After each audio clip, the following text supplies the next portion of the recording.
Hi, I'm Jeremy Crosby. And I'm Nick Boucher. We're the hosts for the program that's all about your city, Talking Fitchburg. Every day, we pull together the news, events, and information you need to stay on top of what's happening in the city of Fitchburg. Find Talking Fitchburg on cable TV, Roku, Amazon Fire, Apple TV, and our live stream on the web. Plus, you can view all our headlines and stories on Facebook, YouTube, and our video on demand service. This is your city. Keep up with Talking Fitchburg and the issues that affect you and your neighbors. Want to know what's happening in your city? Get Notify Me messages from the City of Fitchburg. Visit fitchburgwi.gov on your computer or mobile device and select the big Notify Me button on the left. Enter your email and/or phone number, whichever is best for you to get notifications. Scroll down the list and select all the topics you're interested in to receive email or text messages about. You'll be notified every time one of your topics is updated. Sign up for Notify Me, one more way to keep up with your Fitchburg government.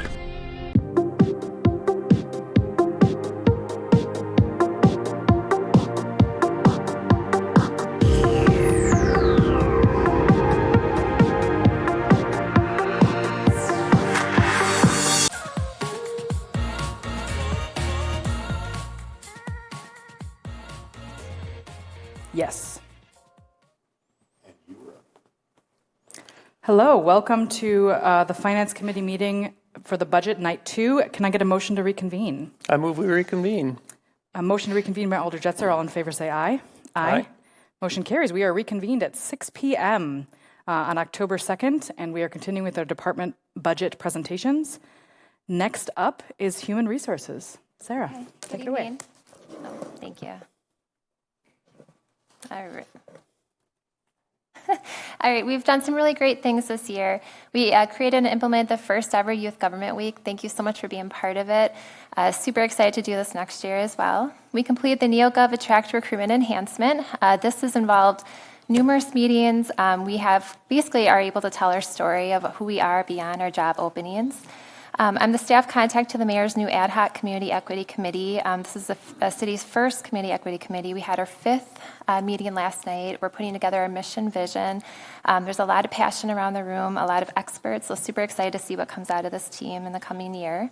Our initiatives for 2025 include a new annual employee recognition ceremony. So when you think about police and fire, they do a really great job of having an annual award ceremony. But what about all of our other staff? This would give them a chance for peers to nominate other peers for one of our 4 core values and then be able to invite their families to have a formal ceremony and even a picture with the mayor. We'll read their nomination, have some light refreshments in the back of the room and a plaque. So I'm really looking at ways we can just give more recognition to our city employees. And then hoping to bring back Take Your Child to Work Day. We did this prior to COVID, and it's a really great way to get our youth learning about different professions in government and to learn more about what their parents do during the day. So that would be just a one-day event, not like the Youth Government Week where it's a full week. And then we'll be posting for the fire chief in January, hoping to fill that by June of next year. So super excited to work with the PFC on that one. And then budget changes from this year to next, adding a 2% cost of living adjustment on the permanent non-union employee pay plan and the LTE seasonal intern pay plan. Adding a 1% pay for performance for permanent non-union employees that are within the merit range of the pay plan. As you know, we're in contract negotiations right now with police and fire. Their contracts are both up by the end of this year. So we've put in an adjusted union employee pay plan rate based on anticipated future contract settlement. Our WRS employer contributions and health insurance contributions rose pretty substantially for the employer. So that is figured into the budget as well.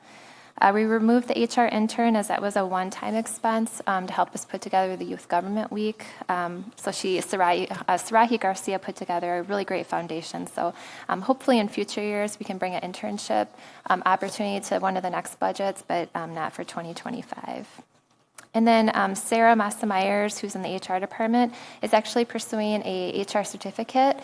So she would be getting tuition reimbursement for a couple of classes that she's taking. And then about $900 for Bring Your Child to Work Day. This would be for some light snacks, water, a tote bag, and a shirt. And then $800 for the employee recognition ceremony. That would be that light food, refreshments, and a plaque. So any questions? A really light HR budget, but any questions that you have for me? Questions? I'm always impressed by all that you're able to do with a team as small as yours. Yes. So, and it was so fun seeing that local government day.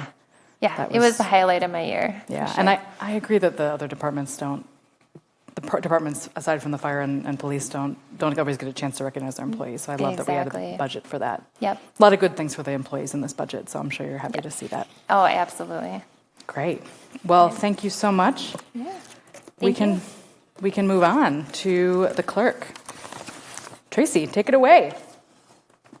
Thank you, everybody. Can you hear me okay? Yes, we can. Okay, great. So our significant accomplishments for 2024, we coordinated a polling location change for District 3, Ward 12 to vote at Daxa Church. We also coordinated the addition of a sixth polling location for District 4, Ward 19. They vote at Blackhawk Church. We implemented the new state-approved certificate absentee envelopes. And we also conducted 3 elections, including the upcoming November presidential election, where we're expecting about 130% turnout. Staff is working really hard to make sure that this is a fair, open, and impartial election. We assisted in the referendum process and implemented in the implementation of the referendum on the November ballot. And we're continuing to educate voters on using the MyVote website and requesting absentee ballots. We worked with IT on adding an event license application to OpenGov, and this will go live in 2025. This is for the sound permit and street use permit events. We participated and finished up the project to remodel the front counter. That turned out beautifully. I hope you got a chance to walk through and take a look at it. And our Noble incentives for 2025, we're working with other departments to implement a new software program to collect electronic signatures to kind of streamline that signature process after contracts and resolutions and ordinances are approved. We begin budget presentations for adding a 7th location to be used in the 2026 February elections and beyond. This will be in District 2. And then for our significant budget changes from 2024 to 25, we removed additional hours for 2024 for overtime election workers and chief election inspectors due to only 2 elections in 2025. We'll only have the February and April elections, so that reduces that cost quite a bit. We're going to reclassify $7,355 for election software from election costs to software costs. Increase the postage for absentee ballots via mail and pet licenses. Postage is increased by 5 cents per ounce. I anticipate that to go up a couple more times before the 2025 budget is complete. Added an additional DS200 tabulating machines and an electronic server unit to be with the intention of the equipment being available for an additional polling location in 2026. And then added $5,000 for language translation services at certain council meetings to just enhance that availability for language support at the front counter of City Hall as well. So not too much of an increase for 2025. Thanks, Tracy. Looks like some great additions. Happy to see that language translation services. I think that's important for city meetings. Certainly, we've come up against that in some meetings where we had a lot of Spanish-speaking residents unable to really understand what was happening. So that's great. Any other comments, questions from the committee? Bill? Misty, could you scroll down a little bit?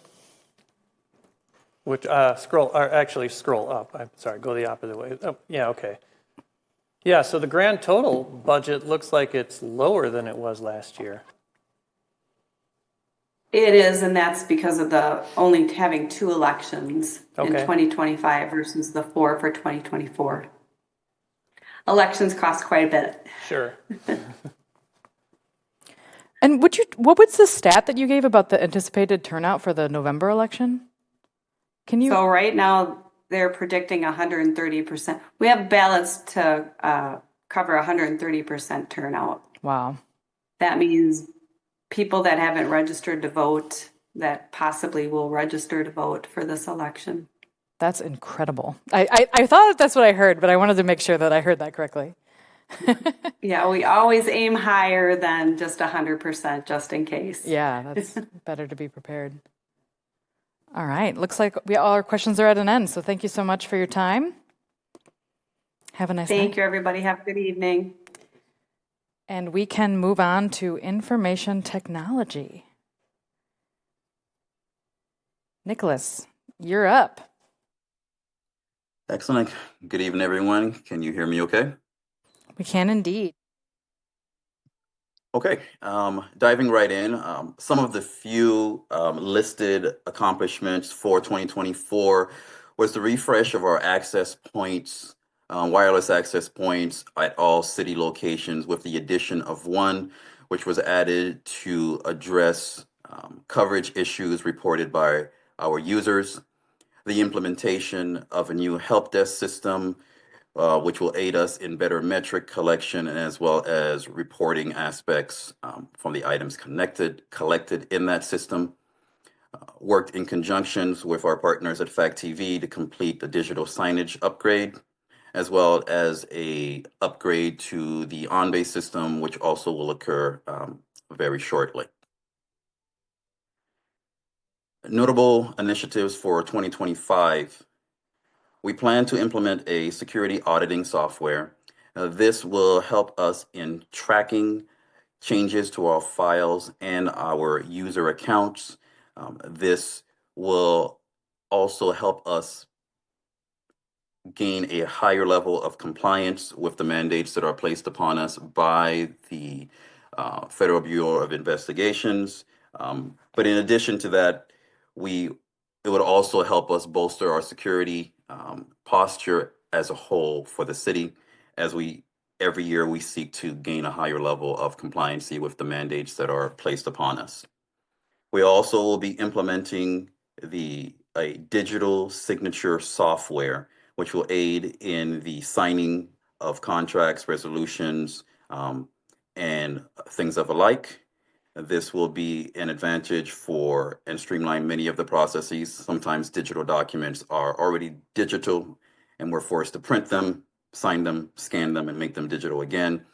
So that will also provide some efficiencies there, as well as exploring artificial intelligence and how it can be used to help streamline city functions.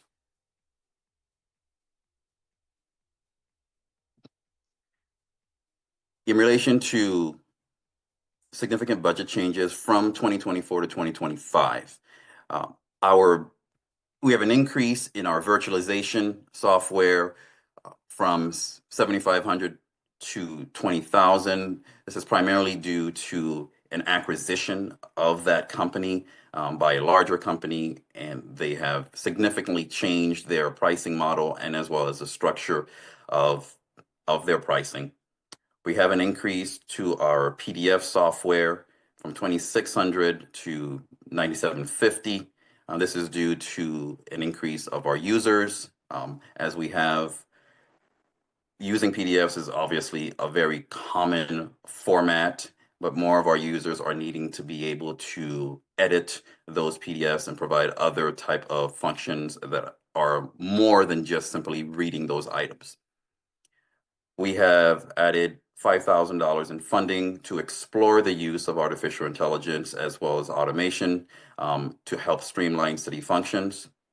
We have an increase to our Microsoft Enterprise licensing agreement, which is from $113,100 to $134,055, primarily due to staff growth and rising prices to meet the licensing demands imposed there. And hopefully we're able to, through negotiations, work that down. We have also increased, as mentioned before, in relation to what was mentioned before for the digital signage, for the digital signature software, that budget line item, we're increasing from 10,000 to 17,500 based on estimates that we have received in pricing this year. We have added $7,000 for the security auditing software, and we have reduced the text messaging service from 12,000 to 6,000.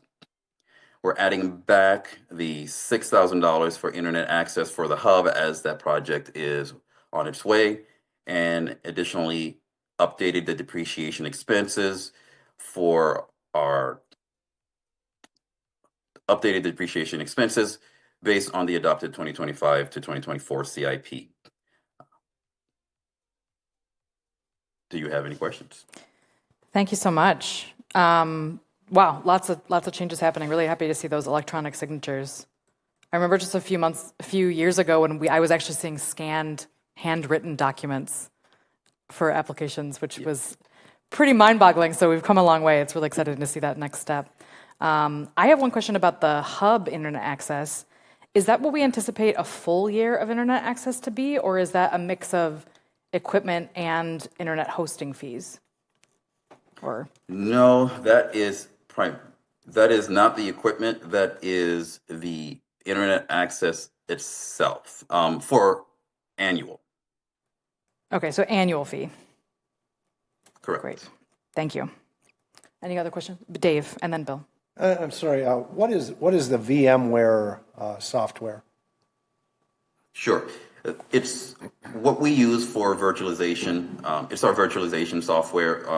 They're basically best in class. I won't say best in class, but they're one of the very popular virtualization software. In these days, instead of buying a physical server for each application or a particular function that we wish to provide, we're able to do those items virtually, and that is the software that we use to do that with.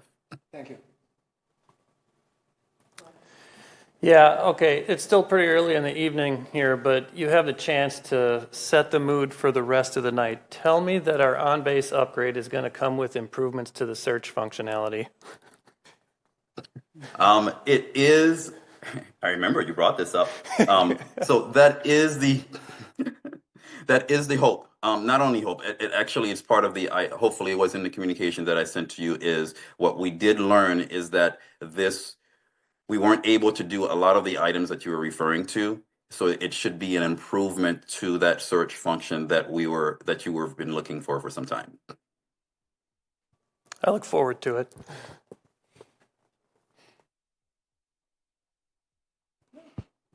It looks like our questions have reached an end. So thank you very much.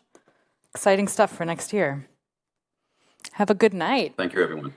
Next up You as well. is going to be legal with our city attorney. Valerie, it's all yours. Good evening. I have a fairly brief presentation for you tonight. As you're aware, I'm the solo city attorney, so the legal department, that's me. My significant accomplishments this year are, as most years, a review and a revision of a number of city code of ordinances. Most significantly, we did a large update to these open burn ordinances that you saw previously, and a number of committee ordinance updates. I've also been managing a significant number of tax assessment cases, which you're also aware of. We have outside legal representation for that, but it does require in-house management of those cases to make sure that they're moving along smoothly and facilitating that representation with outside counsel. And then we continue to manage all of our municipal court citations, as well as municipal offenses that are removed or appealed to circuit court, also internally, and that is despite the significant increase in those cases due to the number of traffic citations that are being issued, as well as the increase in seemingly an increase in the number of folks who challenge those citations, and so they end up in court rather than just paying those fines. The goal for 2025 is essentially to keep status quo. There are no significant changes being anticipated beyond, of course, the general growth of the needs of the legal department due to the growth of the city. A couple of years ago, we absorbed the town of Madison, and of course, the city of Fitchburg continues to grow, as do the citations in municipal court. And so this is my kind of quick elevator speech for you that at some point in the future, the city will need to consider whether we should outsource municipal court and pay outside counsel to handle that, which of course will come with a fairly significant price tag, or potentially look at hiring at least a part-time assistant city attorney to manage that caseload in-house. Not asking you to do that this year, but I just want to put it on your radar because I think it will be coming at some point down the road. So my budget this year, other than personnel costs, I think changed by $125 due to the increase in some fees, but otherwise there's really, my budget's pretty much unchanged. So happy to answer questions if you've got them. Impressive work, 125. That's a nice low number. That's great. Thank you for that hard work. Anyone questions? We have none. Thank you so much, Valerie. Thank you very much. Next up, we have assessing. Chris, the floor is yours.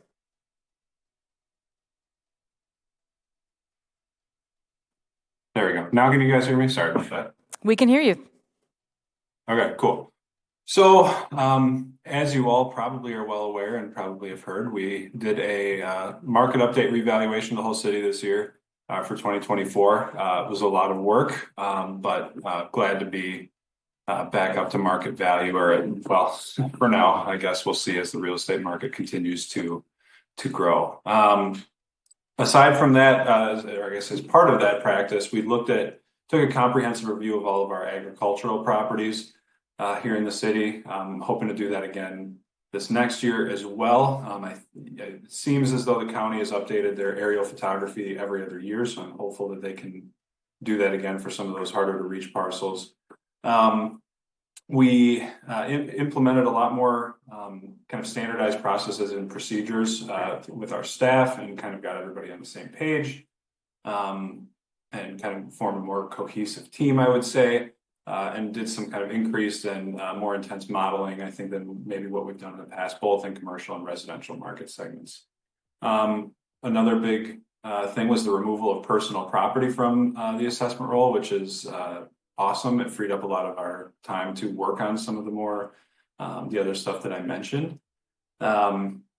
Let's see what else. And then one of the things we talked with a lot of folks about during open book and board review was, I think there's a lot of houses, or I know there's a lot of houses that probably haven't been visited in a long time, or through our kind of typical course of business, we'll look at houses if they've sold, or if there's permits that have been taken out, new construction, but there was never really a good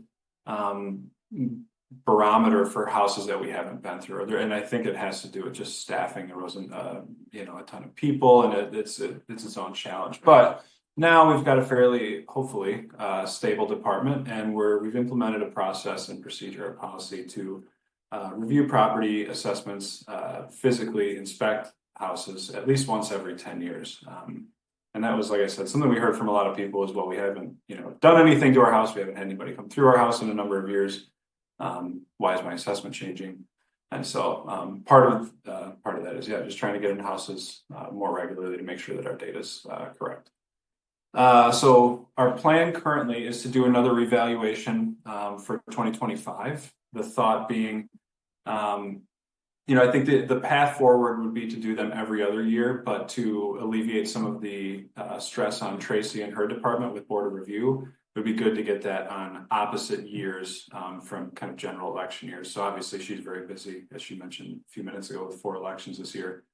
She has a big lift to help us out with board of review, and we have a good staffing level right now. The market is continuing to grow, so all signs would point to it being a good idea to do that again for 2025. And then with any luck, the market will at least see some sort of stabilization for 2026 2026. We would take that year off and then jump back on with another evaluation in 2027. Initially, or I guess also I should say, we're trying to utilize our software program, which is called Market Drive. That's our assessment software. It's a great program, but it's kind of challenging to use. And it's somewhat new to me. I've obviously been here now for a couple of years, so I've learned a lot about it. But there's a lot of areas that I think that we could get more out of it, I guess is what I would say. And so that's what we've been working on, particularly this last year and now moving forward, particularly on the commercial side. One of the other things, and we'll kind of get into more of this in a minute here, but worked a lot on cross-training employees in the department, or we will be working on cross-training employees or some of the team. There's, as you probably know, assessing is very it's very technical and kind of niche. And each person on our team right now kind of has their own unique skill set. So we have Craig, who does most of our commercial stuff. Julie and Trent are our two residential, they handle most of our residential property assessments and inspections. And then Andrew he's out doing that occasionally and also does a lot of behind the scenes stuff to keep us, organized and everything. So, my hope is that we can get, the others kind of at least some baseline knowledge of commercial, and then even some of the administrative tasks that maybe I would do, or some of the more like property listing stuff as well. So hoping to get everybody kind of up to speed on something new this next year. And then the last thing on there is just something that we always are working towards. The state Department of Revenue would like us to have all of our sketches, for example, in our assessment software. We have, of course, like sketches, floor plans of each home, but their hope is that we can get them all in our current assessment software. So we're working on that. I think we have, close to 7,500 residential parcels. I think we have about 1,000 that we're still working on getting in our software. So with any luck, in the next couple of years, we'll have that knocked out. So if I go down to significant budget changes for 2024 to 2025, kind of the big one is adding a ladder progression from property appraiser 1 to property appraiser 2. Prior to me being on the team, there was a residential property appraiser position, which was kind of the lead property appraiser. In my opinion, that kind of pigeonholes that person into doing that.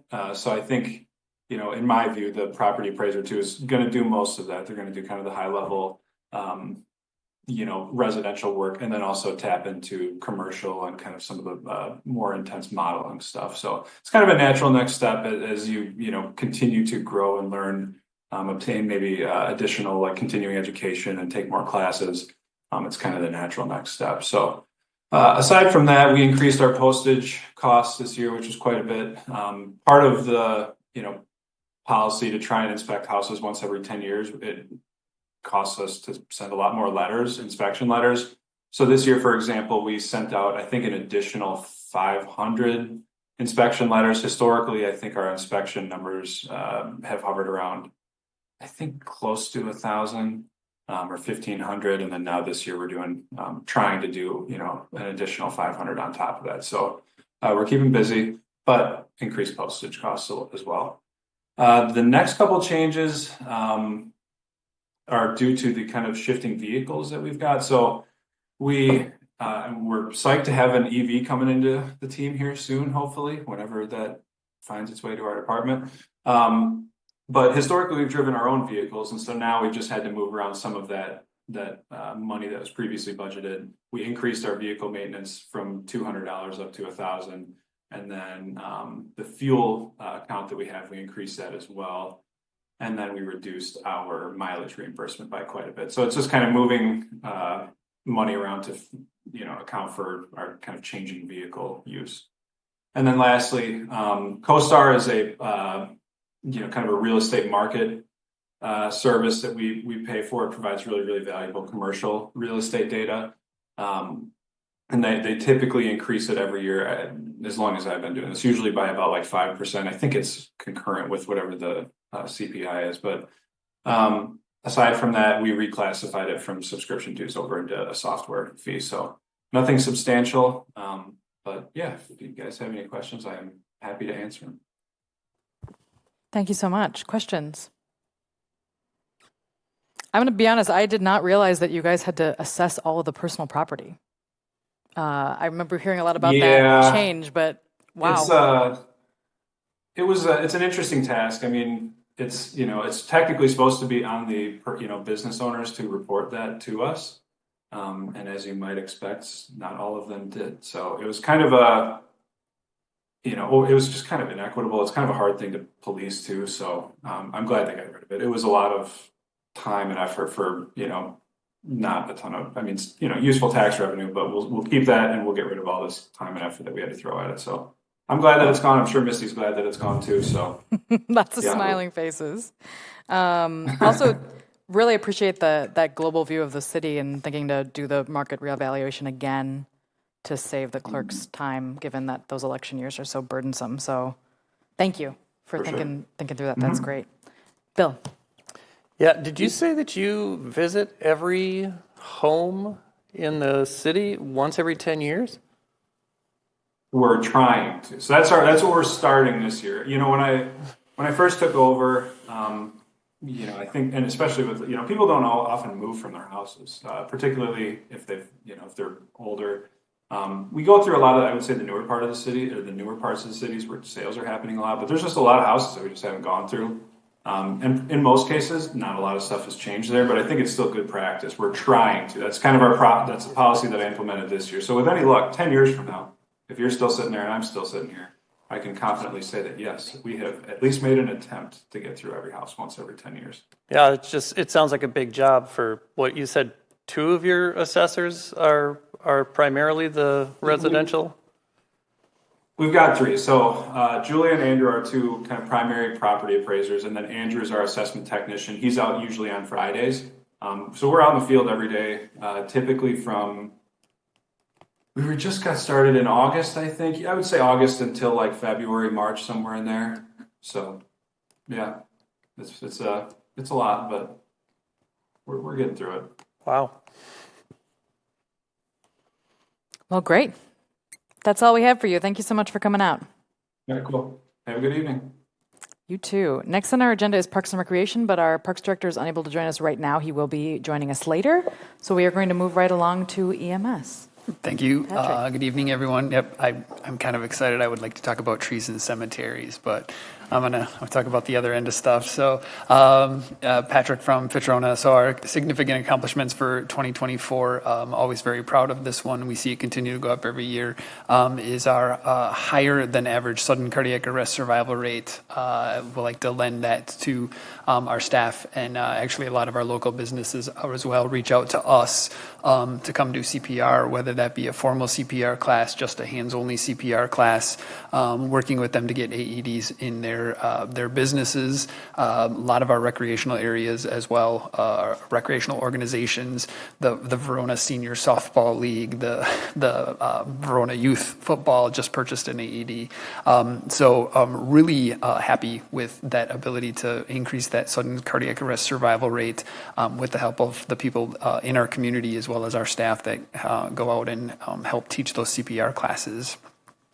Second big thing for us that we've kind of implemented this year is fortunate enough to have Epic in our backyard in Verona, and was able to get a grant from them to put ultrasound, point of care ultrasound is what we call it, but essentially they're portable ultrasound units on our ambulances. Very limited by the state on exactly what we can do with that currently, but worked with UW Hospital, and they have an EMS fellow who she came and helped us implement that the end of last year, the first couple months of this year, to hit all of our full-time staff. There's a big lift to be proficient at that, but put those on our ambulances. First one in Dane County, one of probably about a dozen throughout the state that have the ability to take that ultrasound out into the field and do patient assessments bedside with that. So it's a great tool for us to add to our scope of practice, and then just looking forward to continue on and add that to our skill set and be able to do more with that in the future. For our 2025 then, it's continued partnership with the UW Health. They're our medical direction. We do have one doc who oversees our service, but have access to a large team of docs that help us out. So Dr. Michael Spigner he's kind of a data geek, but has developed it's called an airway registry. I'm trying to look at some advanced airway management for our paramedic services like us and about the 7 other paramedic services in Dane County that we partner with, and looked kind of across the country to find something to mimic and couldn't find anything. So he actually developed a very robust airway registry. Adds about 5 minutes more of per call for our staff to fill that information in, but really tries to dig down into patient outcomes. What are we doing? What kind of tools are we using? What training do we need? So we're just going to be able to take that and roll that down then into additional training for us as we're able to figure out, are we doing the right thing and making sure that we can get everybody up to that high level of care when we take care of our patients. And then, as Sarah mentioned, we are the current contract negotiations for police and fire in Fitchburg. About a couple cycles ago, we ended up a year behind them. So we'll actually start our contract negotiations next year. So that's on the docket for us for 2025.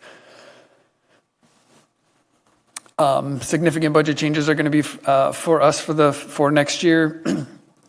We've been working, it's actually been a really good collaboration with the kind of a work group from our department, some of the line medics, about trying to get some field training officer pay. Kind of historically, it's been, here's a great piece of paper. That's how we onboard our new medics, our part-timers, as well with some kind of students. Let's just get you checked off and get you out in the trucks, and figured we can do better than that. So about the last 2 years or so, this small group has very much worked collaboratively with us and looked at all the process of onboarding new people, and truly come up with a kind of a handbook, right? About 6 shifts that they onboard with us, the skills that they do, the MAP studies that they do.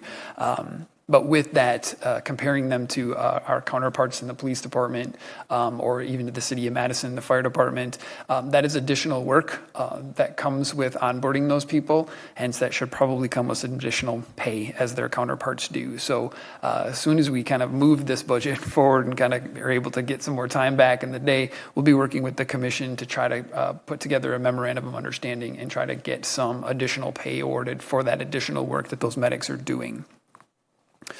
Sarah had mentioned we are not exempt from the increase in the state retirement system. We are part of that system, so that was a big absorption for us as well. Additional kind of little bits and pieces of chunks all throughout the budget there, in anticipation that in the next few years, as I have shared with you over the past few years, we're going to need to be adding at least another part-time or peak time ambulance here in the next few years. As with every other department you're hearing from, Public Works and Fire, ordering a piece of apparatus now means we're not going to see it for 2 to 3 to 4 years.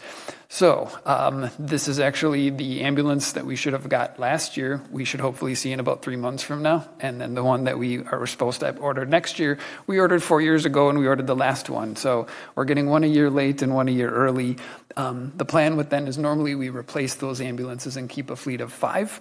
What we're going to do is actually just sell one of them and keep a second one, which will increase our fleet to 6. So as of this point, we will still only be staffing 3 ambulances, the 24/7 ambulances that you see every day. We do have upstaff those ambulances based on additional events.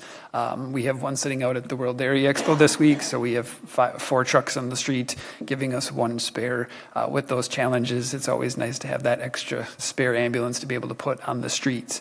But with that comes the additional cost of additional data terminals, data sets, all the kind of the little things that come with having an additional ambulance physically until we get that staffed in hopefully the next year or so from now. So there's just those little costs. It's not one big cost, it's a bunch of little costs to keep that ambulance up and running. And then the last thing that is in there, as we've done for the last 2 years, because we are a district, if you recall kind of some of the conversation of the committee, the whole a few weeks ago, I guess, because we're a district, there's a state exemption that allows you to take our increases away from the tax levy limit if it meets certain criteria. That criteria was able to be met this year with a little bit of addition. So by putting $112,000 into our reserve funding, it was actually able to meet that criteria to allow our increase to be removed from the tax levy limit from the city. And then additionally, that helps continue to build our reserve fund up for FitchRona and some of those other assigned funds, such as post-retirement healthcare or purchases of the ambulances in the future. So you'll see that line item in there as well that we've used for the last 2 years. If I explained that one correct, perfect, Misty. I think it took me 3 years, but I finally think I have that one down. So those are the big changes that we have for this year. Never ceases to amaze me how long it takes to get those vehicles. Yeah, that's insane. Also, that 25% survival rate is extraordinary. Compared to 9% statewide, 8% nationally, that's Dane County does a phenomenal job of this public access, public CPR, public access AED. Dane County as a whole is about 25% as well. So again, right, we have a pretty small group that, within our small population, that number I think ends up being like 9. But from everything that we have seen, all of those patients we see, that 25%, I mean, percentage-wise is huge. That's incredible. Questions, Dave? Chief, not really related to the budget. You see increased numbers, calls for service. Can you give me, you have an approximation empirical, how many of these are due to drug overdoses, that we previous years didn't see? Is it 5%, 10%? You have a sense of that? The numbers, it is a crisis, absolutely. Locally, the annual report, or not the annual report, the monthly chiefs report that I send out, if you actually take a look at that, there's a line item there about how many times we actually administer Narcan every month. Okay. It averages between 2 to 5 times a month. So it's not a big... It's not a huge number. Yeah. It's distressing, but it's a number. Okay, thank you. Yep. Bill? Yeah. All right, so for everybody else on this meeting who's also named chief, I'll probably ask you the same question. So, regarding the lead time on your ambulance, if you put in the order and you don't get it for 4 or 5 years, and the technology has evolved in that time, what actually do you get delivered on the ambulance that you ordered 5 years ago? So yeah, the ambulance that I ordered in 2021 that we were expecting last year, I just got VIN numbers for those chassis about a month ago. So I'm truly, and there have been some changes that occurred from the original specs from 3 years ago. They're great question for a great example of they've actually improved the air conditioning system. Most of our previous air conditioning and heating systems were mounted under the box. They have come to find out now, I'll knock on wood, we have not had any significant problems with them. I'll knock on a lot of wood. Other departments have, so they actually reached out to us before they've even started building them now and said, this is what we are doing now, this is what we're going to change. It is at no additional cost to you since we locked that price in sort of 3 to 4 years ago. So we do get whatever kind of that current specs are, or they at least consult us and say we can build it the old way, but this is what is out there now. Where are we at as far as that purchasing? We kind of hoped 3 years ago that this was going to get better. It just continues to get worse. And I'm sure we're part of that, contributing to that, and it's the same thing because the lead times continue to increase. Services like us, right, instead of buying one, because I know it's going to take me this long, I'm just going to get 2. So other places, other big services, as opposed to buying 3 or 4 that they used to buy, are buying 8, 9, 10. So it's just kicking the can for all of us. Okay. And yeah, so any equipment that I'm assuming that you're going to get essentially an empty ambulance, which you then have to stock, and there's nothing like cabinetry and outlets or any sort of interfaces that come with the chassis that are going to be outdated by the time it gets to you or anything like that. No, you're correct. What I get delivered is a box. Okay. An expensive box. Yeah. Well, wonderful. Thank you so much. All right, thank you. Next up, we have fire. Good evening. We've been busy in the fire department this year, and we'll continue till the end of the year. First off, completed a staffing plan to address nationwide trend in diminishing recruitment and retention of part-time and paid on-call personnel, which we are looking at our numbers now. Over this last year, we've lost soon to be 5 POX personnel just due to moving on to full-time employment or moving out of the city. Nothing of a nature that it wasn't working out for them. They just, life was moving on. So they got hired at other full-time fire departments. So we wish them the best. We hate to lose them, but such is life. We've specified and purchased a fire engine to replace our existing backup, which is engine 11, which we currently have. As the chief said, and you all are aware that we now wait our 50-ish months to receive that. So revise our fire prevention and education programs, including a community fire academy, implemented municipal ordinances, did a revision on our open burning ordinance, Chapter 70, started revisions to our emergency management and services ordinance, Chapter 42, and then fire prevention and protection, Chapter 44. And as Valerie said, she's very busy, so we're working with her and her workload on the revisions of those ordinances. Completed the insurance services office audit, which we just got. The mayor just received the letters on that. We actually stayed status quo in the urban service area with an ISO rating of 3, but we improved in the non-urban service area. We went from a 6 to a 4. So actually it's 2 numbers in the non-urban service area. 6 would be everything that's within a 5-mile radius of a firehouse. Anything beyond that is automatically a 10. That's just the way the ISO office rates that. But we did improve from a 6 to a 4. We also had DISPIS come in and do their 2% dues audit earlier this year also. We passed that.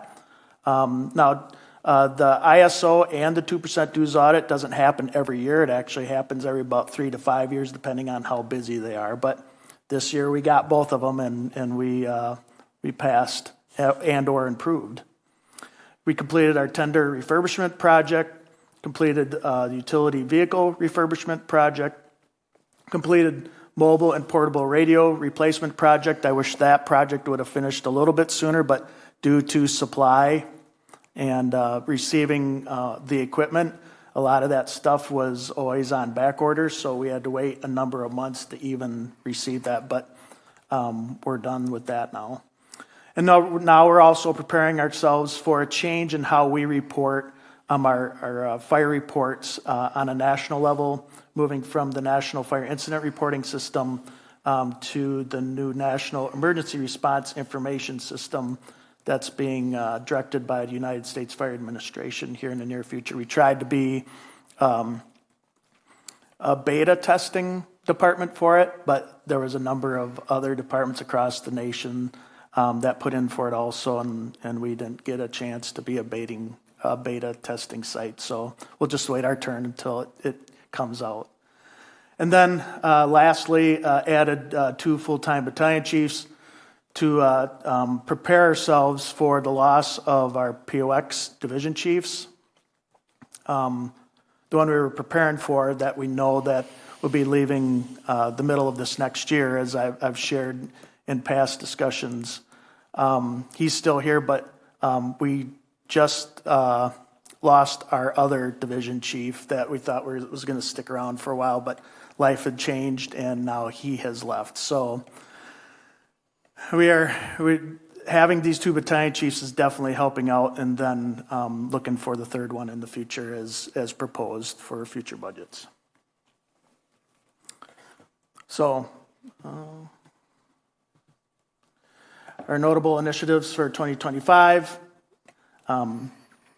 as the mayor shared, and I think in other discussions, in other meetings, looking forward, the hire to full full-time fire chief, since there's a vacancy.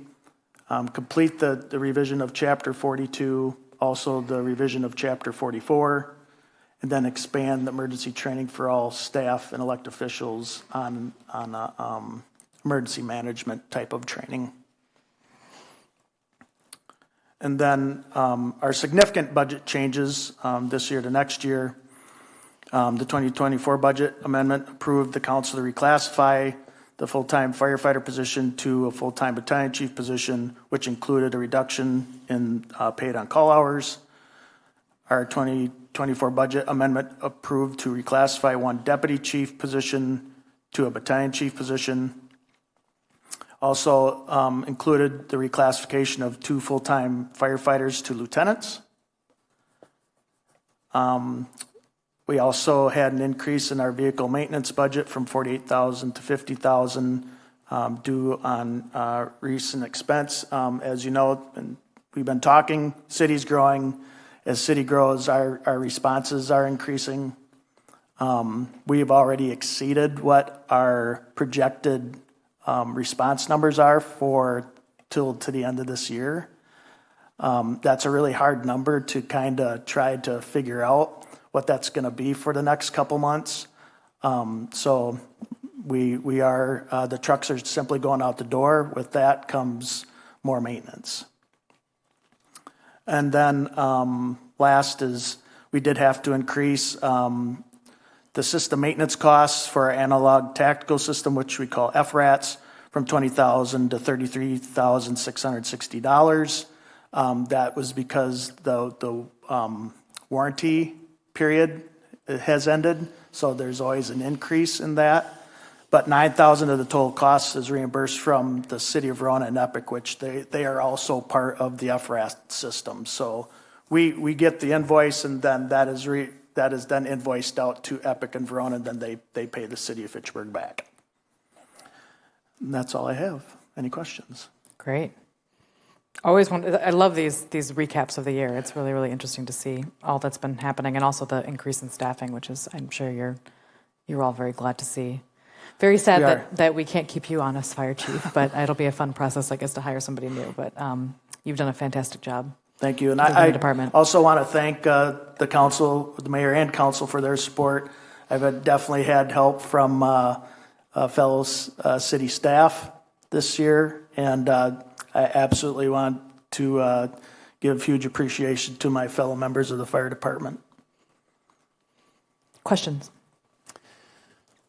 I used to think I knew what the word tender meant, but could you explain? Since out in the non-urban service area without those red things sticking out of the ground that supplies a lot of water, we have to haul the water out to the locations. So a tender is essentially a truck with the tank on the back of it, which then we haul the water out to the scene. So we have 2 tenders, each hold right around 2,000 gallons of water. So once we arrive on scene, we right off the bat have, approximately just shy of 10,000 gallons of water, but we also have automatic aid resources coming in from Verona or Oregon. And then if we need more water, we just simply call mutual aid for that. Anything else? Do you want to share about the upcoming event? Oh, we do have open house coming up, on the 12th.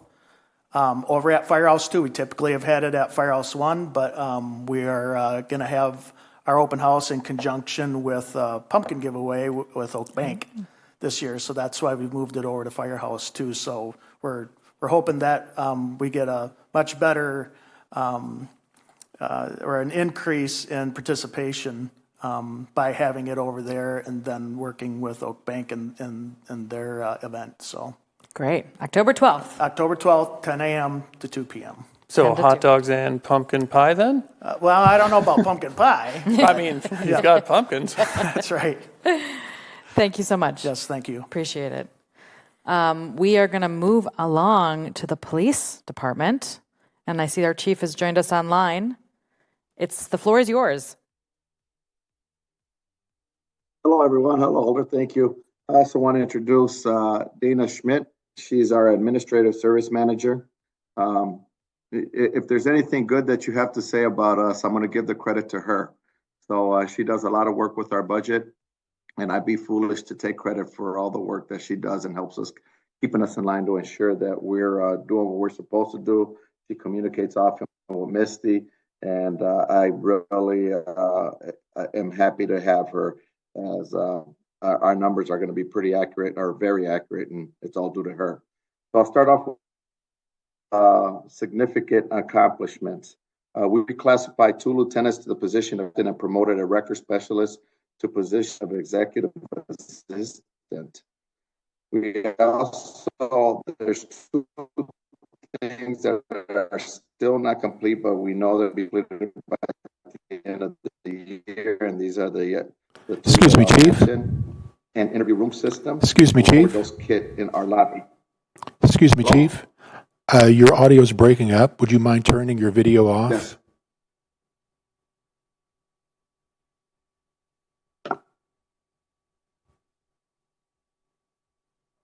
Can you hear me now? So far. I'll let you know. Is it cutting off? Seems better now. Thank you. You can keep going. Okay. Okay, thank you. So the last thing I mentioned is within the next month, we should have our opioid overdose aid kits in our lobby. We also, the state of Wisconsin Department of Justice completed our agency audit earlier this year, and we were found to be compliant, well organized, and thorough. What's important about this piece is hopefully as we move into our new building and move towards accreditation, these are significant events that are going to help us move in that direction. We implemented a dispatch auto attendant feature for to be more efficiency. We worked with IT to install a phone in the records lobby for citizens and record staff to use the language line to communicate. There'll be more to follow on that and some of the later pieces that we'll be talking about. We continued officer hiring process throughout the year to get closer to fully staffed. Just so you know, and I know you all have been following it, we're down to 3 vacancies. And more importantly, after this month, we're going to be down to 5 unfilled positions, which means more officers out on the street. I'm sure you all are starting to see the visibility of our officers, which is a great thing, and less stress upon them with all the help. I'm hoping by the end of the year, we will have 3 hires ready to go into the academy. We got another process that starts next week. And as you notice when you review our monthly report, that our notable incidents are down for the most part all year to date. Those are significant accomplishments from the hard work that our officers are doing out in the street. And as you saw last week at our committee of the whole, the level of activity that's occurring by them, I believe, is a reason for the drop in our notable incidents, which means City of Fitchburg is looking pretty safe this year. And knock on wood, I hope it stays that way. For that first part, are there any questions? Seeing no questions, you can move on. Okay. For notable initiatives, we plan on reestablishing our neighborhood resource officer and follow-up detectives for 2025. K9 Drago is going to be retiring at the end of this year, at the beginning of the next year. We don't have a set date, but he's going to be retiring soon.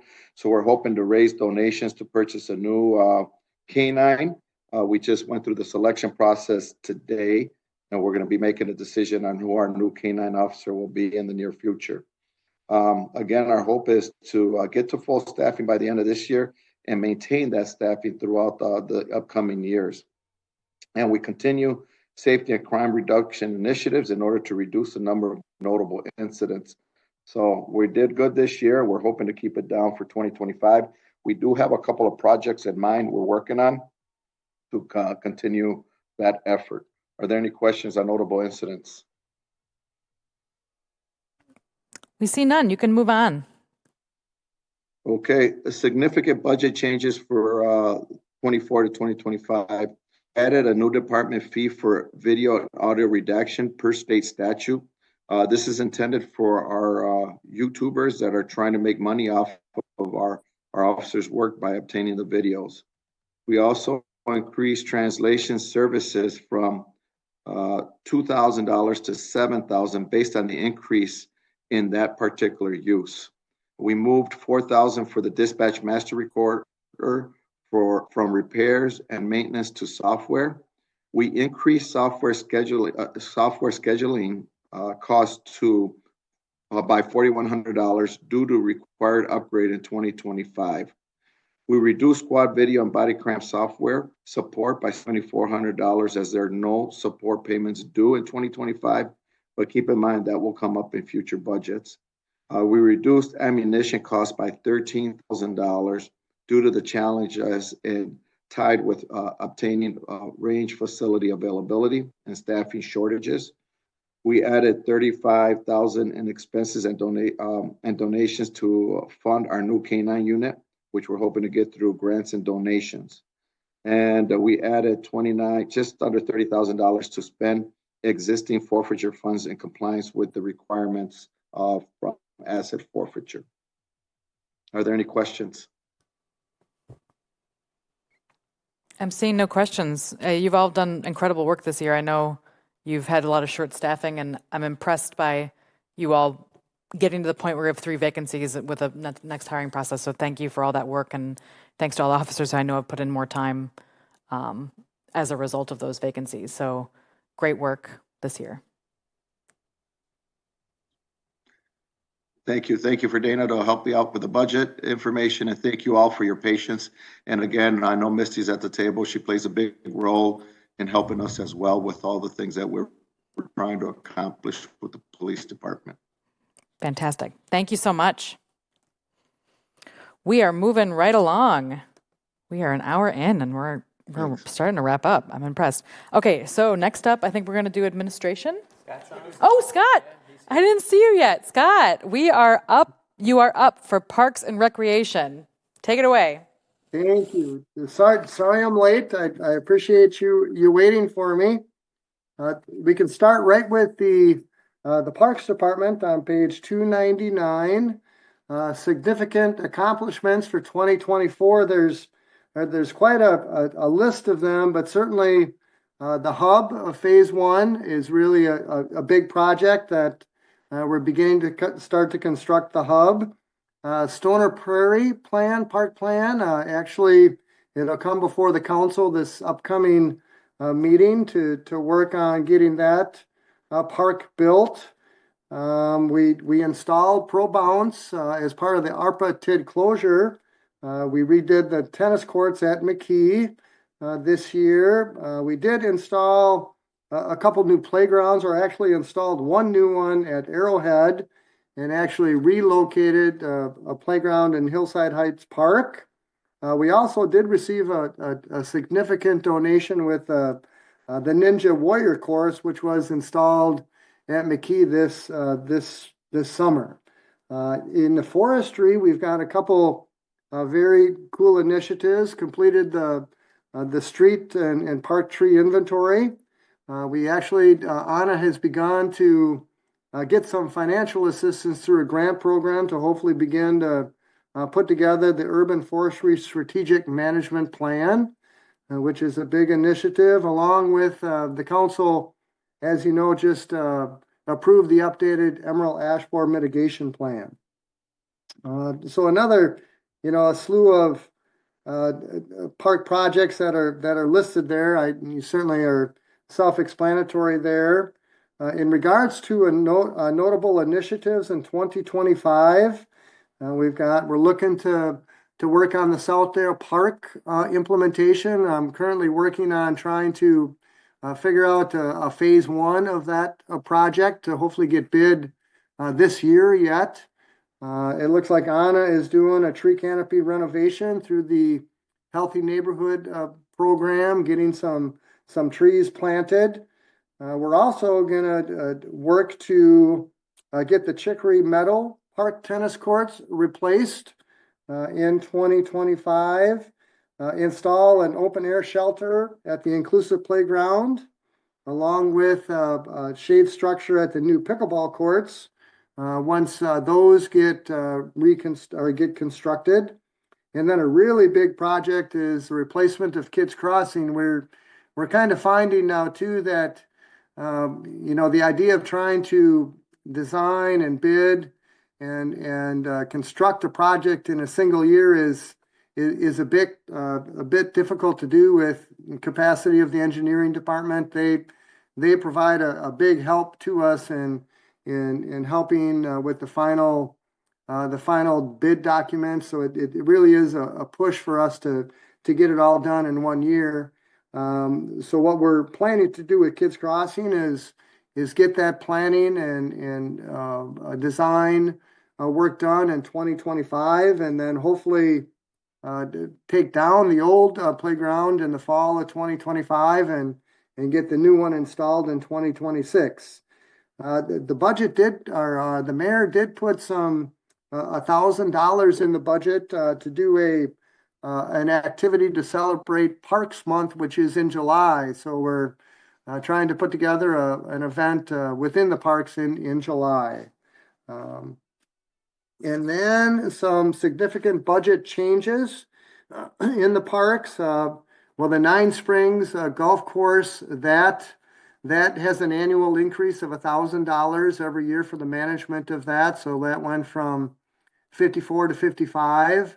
And actually the median mowing and maintenance landscape is also part of a 3-year contract, and there is a bit of an increase with that.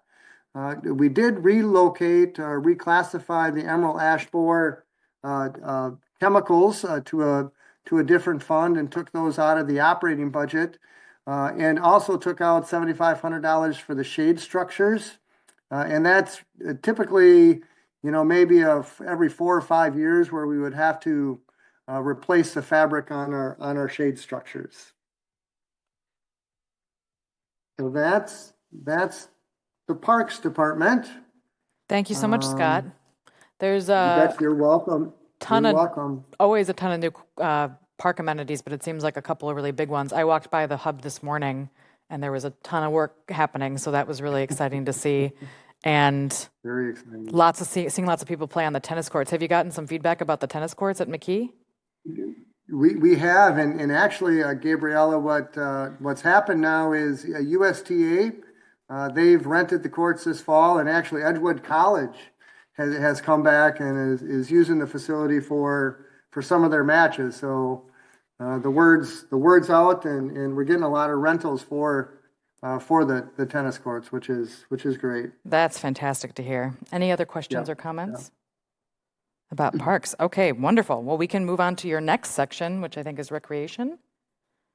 Recreation, page 310. Significant accomplishments. The rec department really does an unbelievable job. Pretty comprehensive recreation program. They do summer rec programs for the kids during the summer. 225 plus youth and adult recreational programs are offered. They did host a season our girls basketball tournament for the 5th and 6th graders this past basketball season. And they are finding that there's increased programming at the pickleball courts also, with leagues and lessons and open play. So, those courts are really being used a lot. And when we expand to get 4 more courts, we're pretty confident that they're going to be heavily used also. You are aware of the summer discount ticket program through WPRA. They sold about 1,350 tickets. And in just that last bullet, I just want to call attention to, they manage 125 plus community center rentals, 400 plus park shelter rentals, and athletic field reservations during the course of the summer. And that really is a lot of customers that they're working with, a lot of residents and community members using our parks. And maybe just I know I did include in that table up above in regards to revenue, just in regards to recreation program revenue to date. To date, we're at about $130,000, which we're projected to hopefully get to $170,000. And then for the community center rental, we're at 17,326. So we're doing pretty good there. And then actually the park shelter athletic field revenues were projected at 73, but we're at 90,000 already currently, which is another indication of, folks are satisfied with the facilities, but they're also using them. But it does, it takes some management to get those facilities rented and scheduled. So significant budget changes. We are going to be increasing fees, which hopefully in turn is going to continue to tick up the revenues that we're going to be bringing in. We're real careful. We don't want to get to a point where we're outpricing the community, but certainly it's kind of trying to find that supply and demand kind of price. So we are raising fees for the rentals of the shelters, Diamonds, community center, those kinds of things. And then here too is the $1,000, which is added for the July activity, which I mentioned earlier. Thank you. And that's Comments? You're welcome. That's the Comments that's the or rec. comments or questions? I'm curious about one thing. We do have a program for discounted program fees for Fitchburg residents that are of limited income. Is that true? That's correct. Yep, scholarship. And do we track that? Like track what those numbers are? We do. And I could get that for you, Gabriella. I'll report that back to the group. Yeah, at some point it would be really interesting to see those numbers because I feel like we've never really truly talked about that program and would love to know a little bit more about it. Sure. And I guess I'll chime in on a related note.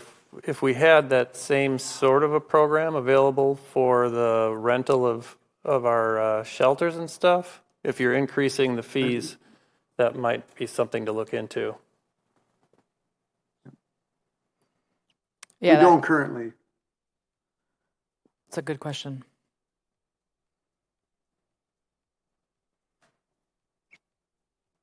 Well, great. I look forward to that follow-up.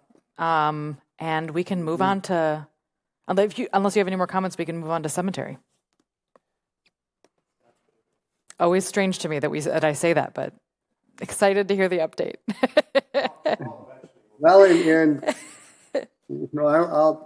I won't. Yeah, it's we continue to sell cemetery plots at the cemetery, and I do encourage everyone to do that. I do work with sons and daughters who have to lay their parents to rest, and it's all it's hard enough to do that, but to try and figure out a plot or a location is another difficult, hard thing for the sons and the daughters of the folks that are being laid to rest. So I encourage everyone to, give me a shout and we'll run out and take a look at the cemetery and get those arrangements taken care of.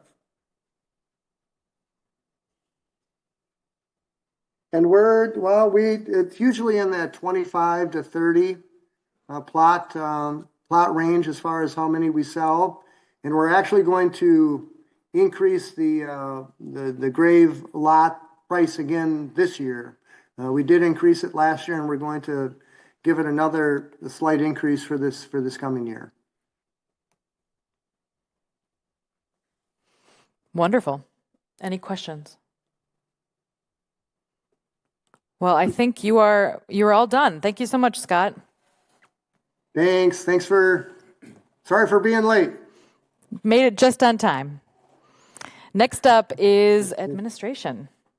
Chad. Good evening, everyone. I got a few sections to run through. I'll begin with the elected officials component of the administration budget.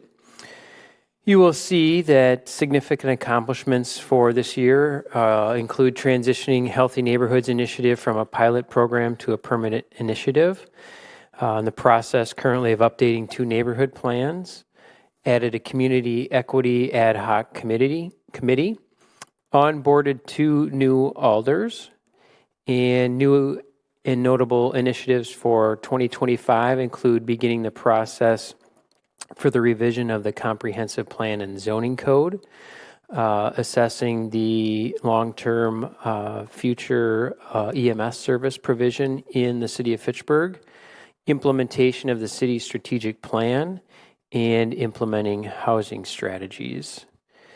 Significant budget changes from this current budget include increasing our League of Wisconsin Municipalities dues to $1,400, which is based upon our actual cost, and outreach to them to determine what our fees will be next year. We added $1,500 for public information, education, and outreach, and added $1,450 for training and staff development. All of this, again, is within the elected officials section of the budget. Any questions at all? Seeing none, we can move on. All right, moving on to the administration side of the budget. You can see here that our notable initiatives, or with significant accomplishments in 2024, coordinated the development of a citywide strategic plan. We're currently participating in negotiations with both police and fire unions, and coordinated funding discussions with the council that included pursuing a levy limit referendum. Those are obviously just 3 of the highlights. I think you can all recognize that we had a number of significant things going on in administration, but elected to highlight 3 of the biggies. Notable initiatives for 2025. Ideally, we're implementing 2024 referendum initiatives if we are successful in having a passed referendum. We'd be implementing the city's strategic plan, and we also intend to begin to evaluate the city's staffing related to succession planning. We have a number of department heads who have been with the city for quite some time, and it's important to begin succession planning for those. Significant changes in the admin budget. We reduced the mileage budget from $1,600, the mileage reimbursement budget from $1,600 to $1,100. Everything else remained flat. Any questions on the administration budget? Nope. Let's move on. Are you guys driving less, or is the fuel less, or did you switch to an EV? So we have found that over the last few years that I've been in this role, that the amount of mileage reimbursement has declined from what it had been. So this is better reflective of what the actual charges are, or what the actual requests have been. So I guess maybe we're driving less than previous, but... Okay, so this is like reimbursement for people's personal... Correct, yes. Okay, Yep. Okay, so it is fewer miles being driven. Yes, I think that's safe to say. And if we're ready, I can move on to cover the municipal court. Yes, please. So the significant accomplishments for 2024 in our municipal court, they participate in the drafting and implementation of a bad debt / write-off policy that was approved through work with Misty and Valerie and their respective teams, although I know Valerie said earlier she's a team of 1. To implement this, council ultimately approved it, and court does not have any notable initiatives identified for next year at this point in time. Significant budget changes between this year and next. Increased fines, forfeitures, and penalties revenues based on recent actual collections. Increase the interpreter and substitute judge costs due to an increase in defendants that need an interpreter related to traffic court, juvenile court, and pretrial conferences. This was increased by $1,000. And decreased operating materials and supplies for municipal and parking tickets by $1,000. Our police department is utilizing electronic citations instead of purchasing hard copy paper citations. Any questions related to court? No, you guys are keeping it easy on me this evening. I appreciate that. We give you plenty of hard questions at other meetings, so we're being kind. I think we are at the end of our department presentations then. Wrap up and next steps, Misty. Thank you.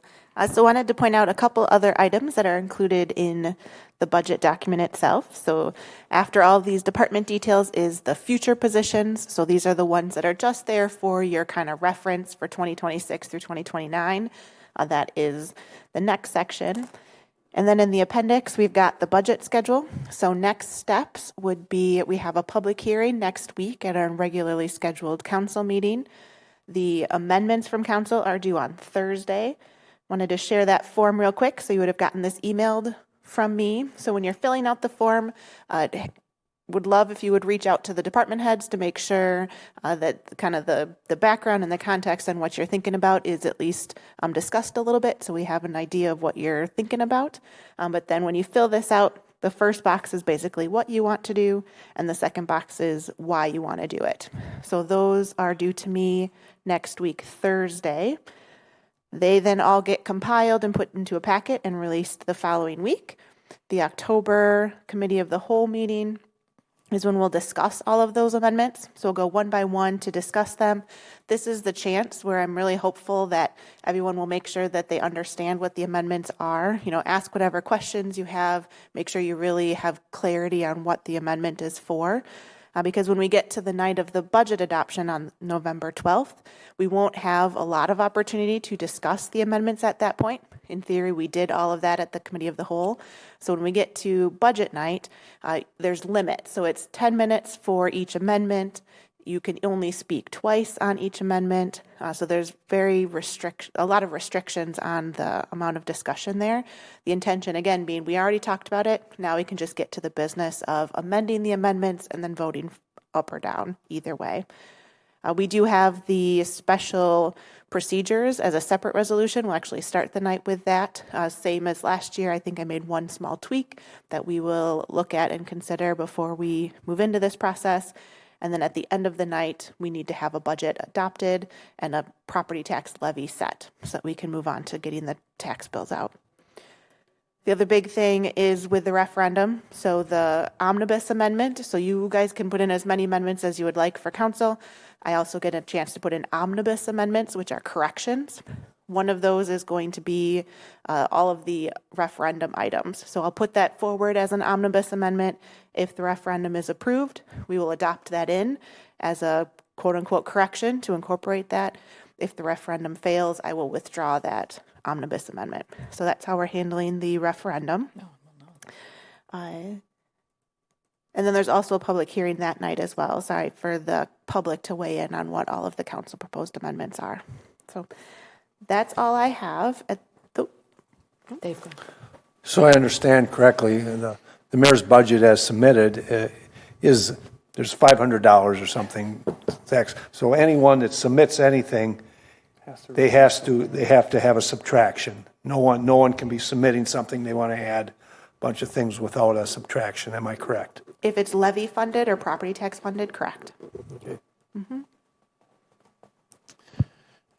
So your omnibus amendment, I presume, is just going to be the same set of information that we've been talking about the whole time, with nothing more specific than what's been publicly discussed with the 5 police, 6 fire, 14 total positions, 350 for the transit, et cetera. Yeah, so I'll probably do them as individual amendments just so you can kind of connect the dollar amounts to see that it's exactly matching what it is that we all have been talking about. But yeah, nope, it's not going to be anything new. It's going to be exactly what was included in the referendum. My intention for that other operating cost bucket is we'll just put that into contingency at this point, and then council can decide what they want to do with that in future years after that. Cool. So at this point, so Finance Committee still does need to act on the actual resolution, understanding that it is subject to this council amendment process that we do each year. Wonderful. So we're going to move on to agenda item 4, which is the resolution R17924, adopting the 2025 annual city operating budget. I'll move approval of resolution R17924. Moved by Alder Jetzer, and just one more reminder that this is subject to amendments. All in favor of Resolution R17924, say aye. Aye. Motion carries. And next up, I don't think we have, we have an announcement. Our next finance meeting is Tuesday, next Tuesday. So coming up soon, regular scheduled. I'll take a motion to adjourn. I move we adjourn. All in favor say aye. Aye. Motion carries. We are adjourned at 7:23 p.m. Thank you.